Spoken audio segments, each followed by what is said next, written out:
সারা ভারত গণতান্ত্রিক নারী সমিতি সর্বভারতীয় সম্মেলন আগামী জানুয়ারি মাসে অনুষ্ঠিত হবে। তারই অঙ্গ হিসেবে প্রতিটি রাজ্যে সংগঠনের প্রাথমিক স্তর থেকে রাজ্য স্তর পর্যন্ত সম্মেলন প্রক্রিয়া চলছে। এই সম্মেলনকে সামনে রেখে আমরা মহিলারা প্রাথমিক সম্মেলন শেষ করেছি।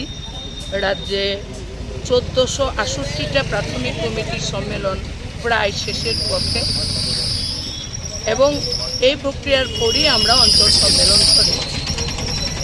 তো এই অঞ্চল সম্মেলন সারা রাজ্যে হচ্ছে। আমাদের এই পূর্ব আগরতলার দ্বাদশ অঞ্চল সম্মেলন সংগঠিত হবে আগামী 21 তারিখে। তার আগে আমরা বিভিন্ন অঞ্চল বিভিন্ন ধরনের প্রোগ্রাম করছে। তো পূর্ব আগরতলায় এখানে বৃক্ষ দানের যে কর্মসূচি তারা এটা গ্রহণ করছে। তো আমরা এই কর্মসূচিতে আমরা অংশগ্রহণ করছি।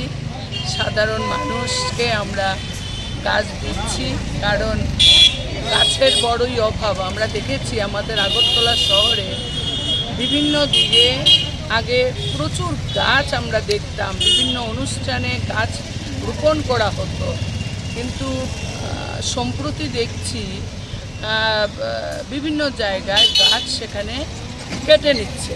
একটা গাছ একটা প্রাণ। আমাদের যেভাবে